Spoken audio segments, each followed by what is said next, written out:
Kita langsung kepada hikamnya Ibn Athaillah As-Sakandari.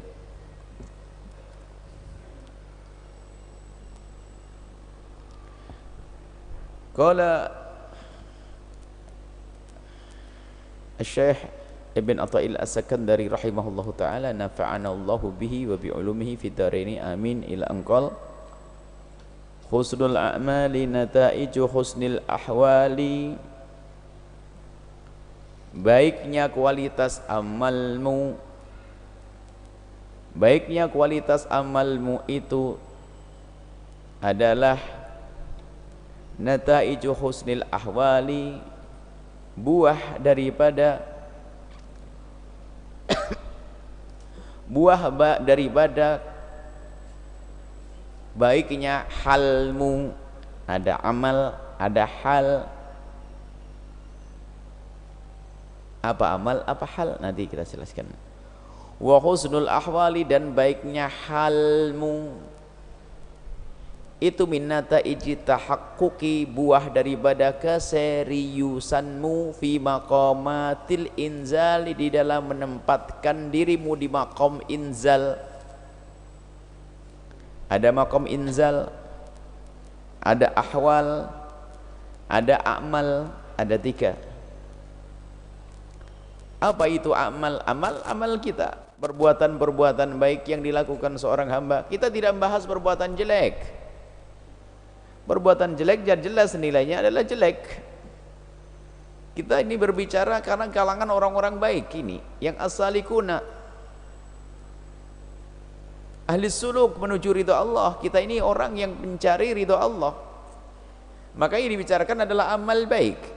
Tapi amal baik yang seperti apa itu yang menghantarkan kita hingga sampai kepada ridha Allah? Husnul amal, ada orang amalnya baik tapi nggak ada nilainya di hadapan Allah. Seperti kemarin disebutkan, tidak ada ketulusan, tidak ada gunanya. Biarpun katanya biar berinfak, berderma miliaran, triliunan, biarpun sholatnya ribuan rakaat, tapi kalau bukan karena Allah nggak akan ada nilainya. Amal, kita hanya bicara tentang amal baik. Amal jelek jangan dibahas. Amal jelek nggak akan ada hitungannya untuk surga. Amal jelek. Tapi amal baik ini loh, hei orang-orang sudah beramal baik agar kita tidak masuk wilayah ketertipuan.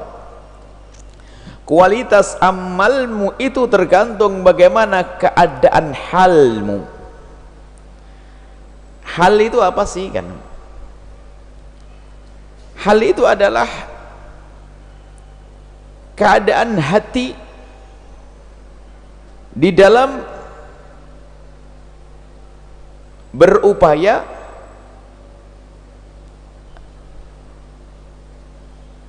mendekatkan diri kepada Allah. Keadaan hati seorang hamba di dalam berupaya untuk mendekatkan diri kepada Allah Subhanahu wa ta'ala, itu hal.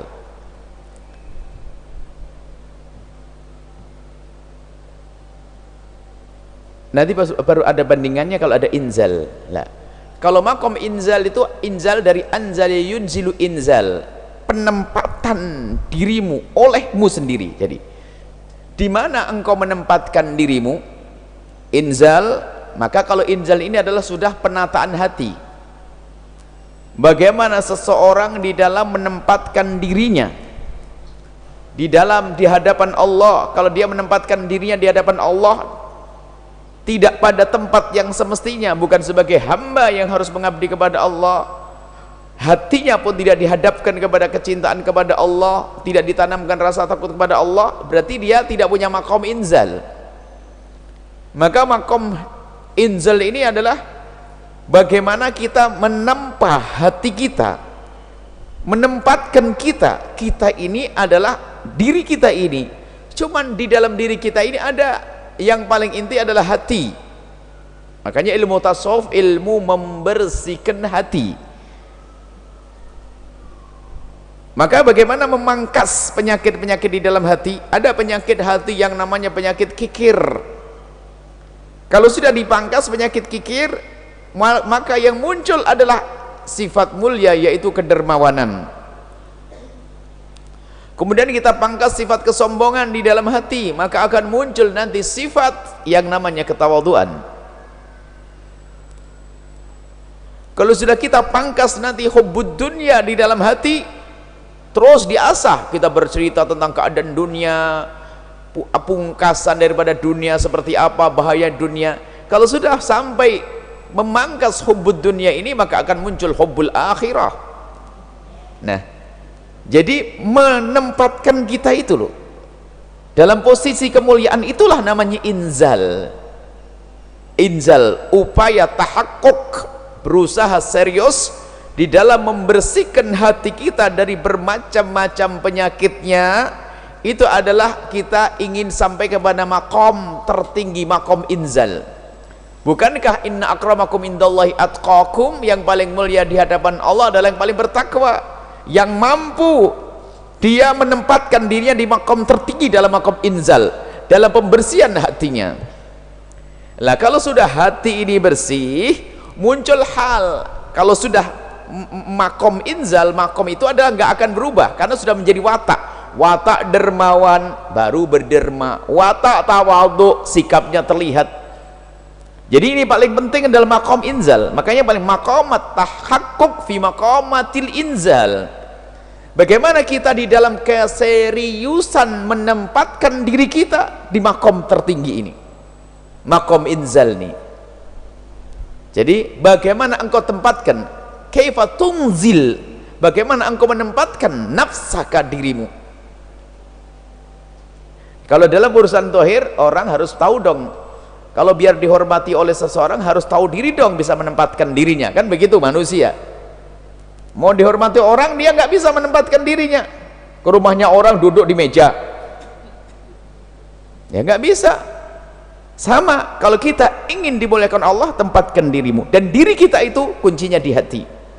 Kalau sudah hati dibersihkan, makanya nanti ini adalah ada hubungannya dengan ilmu tasawuf secara umum. Ilmu membersihkan hati lah. Kalau sudah orang hatinya bersih, makom inzalnya benar, tahkuk, tahkik, tahakkuk makomul inzal. Kalau sudah benar bersihkan hati, makanya membersihkan hati bukan ilmu teori, bukan ilmu baca kitab. Oh, bersih hati begini, begini, begini. Oh, dirasakan. Sehingga muncul seorang besar, Syekh Mutawalli Sya'rawi. Lihat, orang yang dikagumi orang di sana sini. Kalau ceramah itu berhenti mobil. Kalau lagi menyampaikan pesan-pesan kemuliaan, orang terkagum. Ibaratnya nggak ada yang kedip. Beliau sadar ini adalah akan merusak makom inzal tadi. Bisa berubah menjadi sebuah kesombongan. Oh, orang melulukan aku. Ternyata beliau itu setelah bin majlis menghilang, hilang. Hilang kemana? Dicari oleh murid-muridnya. Ternyata ditemukan beliau itu apa? Di kamar mandi. Diketahui oleh orang, baju jubahnya ditaruh begitu, setelah itu menggosok kloset, kamar mandi dibersihkan. Ada yang kaget melihat, kenapa ya Syekh kau lakukan itu semuanya, bukankah yang lain bisa melakukannya? Dijawab apa? Aku ingin membersihkan kekotoran hatiku. Nah itu loh tahakkuk makom inzal, diperangi agar jangan sampai muncul kesombongan. Sayyidina Umar bin Khattab radhiyallahu taala anhu, di saat kedatangan tamu dari sana sini, kedatangan tamu dari negara-negara, semuanya mendengar perkataan Sayyidina Umar bin Khattab yang memang dalam berbicara selalu dengan penuh wibawa. Tiba-tiba saat itu mulai masuk ke dalam diri Sayyidina Umar itu sifat tidak baik. Hebat, memang hebat saya, maksudnya begitu. Maksudnya ada bibit-bibit kesombongan muncul. Belum sampai wilayah sombong, masuk bibit-bibit benih kesombongan. Bangga mulai dielukan sama orang. Apa tiba-tiba Sayyidina Umar berbuat? Tiba-tiba langsung dilepas jubahnya. Dilepas jubahnya, beliau memindah air, mengambil air untuk melayani para tamu-tamu itu. Kemudian para sahabat-sahabat beliau berkata, ya Khalifah, biar kami yang melakukannya. Kata Khalifah Umar, tidak, biar aku yang melakukannya. Ya Khalifah, malu kita dipandang orang, engkau Khalifah mengerjakan. Biar aku yang melakukannya, karena aku ingin meruntuhkan kesombongan yang mau berani-berani mau masuk ke dalam hatiku. Itu makom tahakkuk, makom inzal. Perangi. Kalau kita sudah pandai memerangi, ayo sifat sombong, mententang-mententeng naik mobil, mobil mewah, ayo bisa ndak kita naik angkot dengan senyum ceria? Gara-gara ustadz biasa pakai mobil mewah, diundang pakai mobil apa, langsung kipasan terus panjang jalan. Hah? Nggak ada beda antara mobil mewah, mobil ini, kecuali masalah urusan, mungkin urusan kesehatan, dosa wajar itu. Akan tapi sehingga sampai tidak ada beda antara permata dengan batu biasa. Jadi biasa baginya, nggak mudah terkagum dengan dunia. Karena hatinya sudah benar. Makanya ilmu membersihkan hati ini. Hubbud dunya menyiksa, dibersihkan hubbud dunya. Kalau sudah tidak ada hubbud dunya, lihat, yang ada adalah hubbul akhirati. Kalau sudah cinta akhirat, hubbud dunya sudah tidak ada. Cinta akhirat, lihat, dia punya harta mudah didermakan. Dengar seruan kebaikan, dia mudah berbuat. Kemaksiatan susah dilakukannya. Karena apa? Sudah inzal, makom inzalnya sudah benar. Tapi kalau makom inzalnya belum benar, hatinya belum benar, biarpun beramal, amalnya nggak ada nilainya dan tidak akan menimbulkan hal itu keadaan. Kalau hal itu adalah sifatnya datang pergi, hal itu datang pergi. Tapi kalau makom itu sudah ada di dalam dirimu, diri kita, satu karakter, satu sifat yang sudah tertanam, dermawan, tawadhu, sifat mulia, baru itu nanti akan membuahkan hal itu adalah sesuatu perbuatan yang satu keadaan. Jadi ada semacam dua ini, ada zahir, ada batin. Keadaan yang sifatnya batin, misalnya rasa senang melakukan kebaikan, rasa senang melakukan kebaikan, kadang-kadang juga mulai nggak senang, padahal dia dermawan juga. Maka di saat hatinya benar, maka rasa senang melakukan kebaikan. Hal, ya Allah, kalau aku bisa, hal itu senang, berderma. Belum, baru setelah itu derma, amal. Nah, amal tadi kan, amal itu keadaan. Ada orang senang menolong orang, senang ketemu saudaranya, senang menyampaikan kebaikan. Hal, dari mana itu muncul? Dari batin yang sudah kuat, bersih dari penyakit-penyakitnya. Nah, maka dari itu amal kita yang selama ini kita lakukan baru benar, baru sah kalau didasari daripada hati yang sudah tertata betul. Maka dikatakan oleh Al-Imam Al-Ghazali rahimahullahu ta'ala bahwasanya fardu ain, jelas, belajar ilmu sholat, ilmu wudu, ilmu zakat dan sebagainya. Akan tapi ada fardu ain di atas fardu ain, yaitu membersihkan hati. Jangan sampai amal kita itu sia-sia, kelihatannya amalnya banyak, ternyata belum tahakkuk fi maqamil inzal tadi. Berarti apa? Amalnya banyak, kalau dilihat sujudnya banyak, tapi tidak ada artinya di hadapan Allah Subhanahu wa taala. Karena apa? Dia belum tahakkuk fi maqamil inzal. Dia belum benar di dalam menempatkan dirinya di hadapan Allah. Kamu itu hamba Allah benar atau belum? Kalau hamba Allah benar, patuh dong. Harus takut dong. Bukankah Allah adalah Maha Kasih? Bukan Allah juga sekaligus juga Maha menyiksa kalau ternyata kita membangkang? Sadar injal, dia sudah makom injalnya sudah tepat, benar, maka lihat, bermaksiat susah baginya. Ada orang, Sayyidina Abu Bakar As-Siddiq dikatakan, Sayyidina Abu Bakar As-Siddiq itu mendahului yang lainnya, bukan bikathrus sholati, bukan bikathrus siyami, bukan dengan banyaknya salat, bukan dengan banyaknya. Nabi menyebutkan, sabaqakum Abu Bakar itu mendahulimu dalam kemuliaan, bukan karena banyak sholatnya, bukan karena banyak puasanya, tapi karena apa? Karena sesuatu yang waqara fi qalbihi, sesuatu yang singgah, yang ada di dalam hatinya. Dalam hatinya itu apa? Cinta kepada kebaikan, rindu kepada Allah, sesuatu yang terning, sesuatu di dalam hati. Nah, itu makanya kunci di dalam hati. Sama suatu ketika Nabi berkata, ada satu orang dikatakan akan keluar dari tempat ini nanti, akan datang ahli surga. Orang penasaran, Nabi menyebut ahli surga, masih di dunia ngomong ahli surga. Tidak lama kemudian datang satu orang pada menoleh, ahli surga dia. Orang-orang hebat seperti Sayyidina Umar penasaran gimana bisa jadi ahli surga ini. Dikuntit orang itu, pengen dilihat apa yang dilakukan orang ini, amalnya kayak apa. Dilihat standar biasa-biasa saja, Sholat malam hanya rokaat tidak banyak.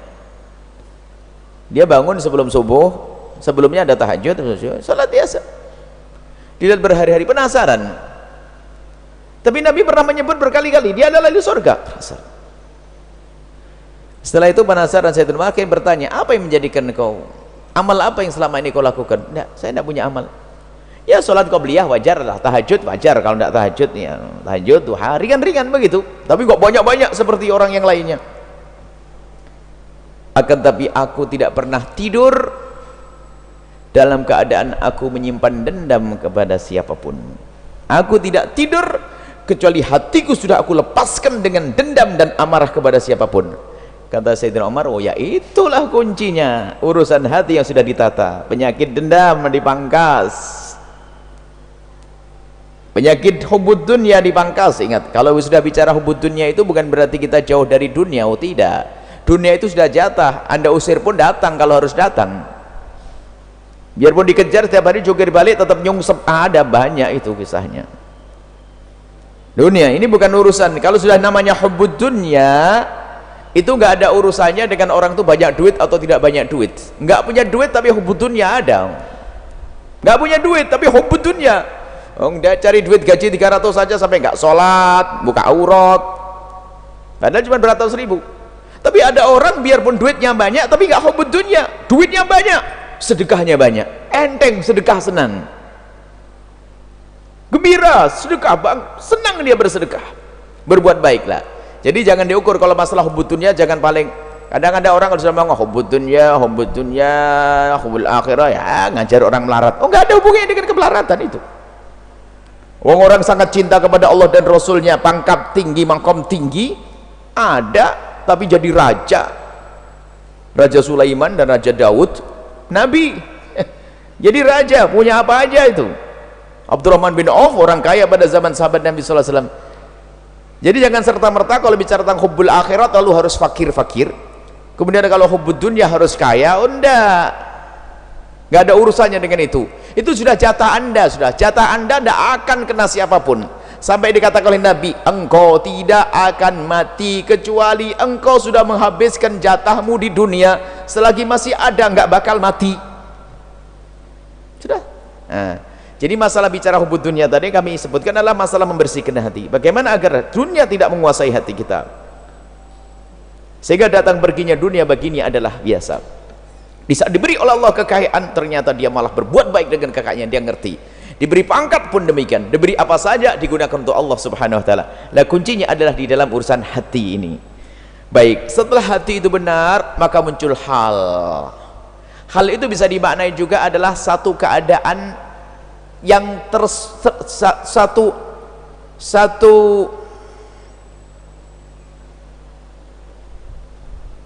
keadaan yang sangat pribadi dan istimewa antara kita dengan Allah. Hal dengan manusia juga bisa. Hati yang baik kemudian dihubungkan dengan manusia, kita mencintai, saling mencintai, saling menghargai. Dari berangkat dari hati itu hal. Tapi bahannya itu dari dalam hati. Kalau orang hidupnya dengan penuh kebencian, nggak bisa mencintai, ya capek. Siapapun yang datang kan bisa cinta. Contoh, di dalam diri Anda adalah hati yang bersih. Kemudian dengan hati yang bersih itu Anda bawa bertemu dengan seseorang. Baik. Di saat Anda bertemu dengan orang yang ada di kiri Anda, ternyata Anda merasa senang. Nah, baru itu keadaan hal. Halmu, hal kita kepada Allah, rindu kepada Allah, takut kepada Allah, rindu untuk melakukan kebaikan, itu hal. Baik, kita langsung sambung antara amal dengan tahakkuk fi maqamil inzal. Jadi amal baikmu yang selama ini engkau lakukan akan dianggap bernilai di hadapan Allah kalau memang didasari daripada hati yang sudah kita tata, kita bersihkan. Pertemuan yang lalu sudah pernah kita hadirkan juga masalah innamal a'malu binniyati, segala amal perbuatan tergantung kepada niat. Cuman Syekh Ibn Athaillah As-Sakandari ingin menekankan makna tahakkuk fi maqamil inzal. agar kita itu peduli kepada urusan ini dengan serius, tahakkuk. Yang lain kan biasa, husnul a'mali nataiju husnul ahwali, buah amal baikmu itu adalah buah daripada keadaan dirimu yang baik dengan Allah. Maka kalau kau baik dengan Allah, lihat kalau keadaanmu dengan Allah baik, damai hatimu di saat disebut nama Allah, dengan Allah, senang kepada Allah, rindu kepada Allah, maka buahnya apa? Tiba-tiba senang sholat, senang sedekah, senang silaturahmi, menghadiri majelis taklim, senang beramal. Tapi hal ini baru bisa benar secara sesungguhnya, husnul ahwal ini, kalau memang ini adalah buah daripada tahakkuk keseriusanmu di dalam menata yang ada di dalam hati. Maqam inzal tadi, maqam inzal itu membersihkan, menata diri, menata hati. Jadi tidak ada bagi kita dalam hidup kita kecuali mengambil sesuatu yang terpenting agar membuahkan amal yang diterima oleh Allah, yaitu bagaimana kita membersihkan hati kita, koreksi diri kita sendiri. Alangkah banyaknya orang beramal baik, bukan saja makom inzalnya, halnya tidak benar. Dia beramal baik. Wah, kalau bicara tentang sholat, masya Allah, sholatnya masya Allah, itu hanya sholat gambar saja, tapi tidak berangkat daripada kerinduan. Makanya sholatnya sudah hanya hitungan saja, pengen disebut oleh manusia. Berat dia 1000 rakaat, 100 rakaat, 10 rakaat, berat. Tapi yang menjadikan termotivasi ya hanya karena sudah dibilang sebagai ahli sholat malam, ya sholat malam, apalagi dilihat sama orang. Allahu Akbar. Itu bukan hal yang sesungguhnya, hal buatan. Halnya kalau belum benar ya tidak diterima ini amal. Tapi kalau hal keadaan dia itu berangkat, bersumber daripada tahakkuk fi maqamil inzal, ya, karena memang hati sudah ditata benar, kenal Allah, hati yang rindu kepada Allah, hatinya sudah bersih dari hubbud dunya, maka kemudian setelah itu dia melakukan satu amal ibadah, maka itulah kualitas ibadah yang kualitas dan akan diterima oleh Allah subhanahu wa ta'ala. Alangkah ruginya orang yang melakukan sholat, alangkah capeknya orang melakukan sholat di dalam hatinya dikuasai dengan kedengkian kepada seseorang. Allahu Akbar. Lah, ini kata tetanggaku yang baru bangun rumah ini depan saya ini, pakai jas rombongan jamaah haji, tambah sakit. Padahal dia sholat, repot, hatinya rusak, dan begitu seterusnya. Amalnya terwujud, tetap dia sholat 20 rakaat, 60 rakaat, tetap sholat tasbih, sholat ini. Tapi karena hatinya belum dibenerin, belum bisa menempatkan dirinya di maqam inzal yang benar tadi, pembersihan hatinya masih kurang. Ayo kita bersama-sama nanti insya Allah, ini silsilah tasawuf itu tidak lain adalah silsilah ilmu membersihkan hati. Jangan tertipu dengan amal ibadah yang banyak. Ibadahnya banyak, tatanya hati ngomongnya jelekit. Bukan dari omongannya ini loh yang menjadi, bukan dari omongan saja menjadikan amalnya terhapus. Bagaimana orang ngomong nyelkit? Karena hatinya belum tertata. Kalau sudah begitu, hati yang tidak tertata, balik lagi muncul kalimat yang jelek, ngegunjing sama seseorang. Bagaimana bisa diterima amalnya? Bahkan menjadi sebab amal yang selama ini dilakukan akan habis. Husnul a'mal nataiju husnul ahwal, wa husnul ahwali min nataijit tahaqquqi fi maqamil inzali.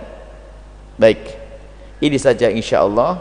Semoga kita bisa benar-benar tahakkuk, serius di dalam maqam inzal, menata hati, membersihkan hati, sehingga ketawaduan menjadi sesuatu, menjadi satu yang sudah mendarah daging. Sifat tawadhu, sifat dermawan, cinta akhirat, jauh dari hubbud dunya, terus. Dan ilmu inilah yang dihadirkan oleh orang-orang mulia seperti Ibn Atha'il As-Sakandari dan juga Imam Al-Ghazali rahimahullahu ta'ala. Maka begitu sebaliknya, yang hanya memperbaiki amalnya tanpa dibarengi upaya menata hatinya, dia telah membangun sesuatu yang tidak ada artinya di hadapan Allah Subhanahu wa taala. Seperti halnya kalau orang beribadah tidak dibarengi dengan kekhusyuan, itu seperti orang memberikan hadiah kambing tapi sudah nggak bernyawa, bangkai. Hadiah gede kerdusnya tapi nggak ada isinya, seperti itu. Mari kita benahi hati. Kalau sudah hati benar, kenal Allah, rindu kepada Allah, biarpun amal sedikit akan dinilai oleh Allah Subhanahu wa taala. Dan kemarin sudah kita sampaikan, kalau sudah benar di dalam urusan hati juga, maka orang nggak akan puas dengan amal sedikit. Oh, dia kenal Allah, dia sholat 2 rakaat menikmati karena dia rindu kepada Allah. Allahu Akbar, masih ada waktu, tambah lagi, ada waktu tambah. Ya Allah, sudah habis waktunya, padahal dia rindu untuk beramal. Sedekah, nyesel dia, ya Allah, kok saya hanya bisa nyumbang 5 juta padahal kebutuhannya sampai 10 juta itu. Kok bisa ngomong gitu? Nah inilah, lihat, ada orang begitu, dan banyak orang pengen membantu orang, ingin berbuat lebih banyak lagi. Kenapa? Makomnya sudah benar, makom inzal, maka kebaikan yang dilakukan pun dia merasa belum puas, ingin nambah lagi dan ini lagi. Dan Anda pun pernah merasakan makna ini. Nah ini, setiap orang punya merasa ini, tinggal diasah lagi ndak, disuburkan ndak makom inzal tadi itu. Anda mungkin suatu ketika ingin membantu, ya Allah, bantu orang fakir kok, ya Allah, kok cuma duit 2.000, astagfirullahaladzim, 2.000 untuk beli bakso aja nggak bisa, padahal 2.000 sudah pahala kan. Nah itu adalah kemuliaan di dalam hati. Tapi kalau Anda hatinya mati, 2.000 yang penting sudah bantu, yang penting sudah bantu, beda dong. Biarpun orang katanya banyak, bahkan ngomong di kerja kalau pengen punya duit, loh, kasar lagi hatinya. Tapi kalau sudah hatinya kenal makom, di saat punya dia bisa membantu, di saat tidak pun dia merasa menyesal karena dia tidak bisa berbuat baik. Maka lihat, dari hati yang sudah tertata membuahkan amal yang baik tadi. Hati yang sudah benar membuahkan amal. Amal sebaik apapun tidak dibarengi dengan hati yang baik, tidak akan diterima oleh Allah Subhanahu wa taala. Wallahu a'lam bissawab.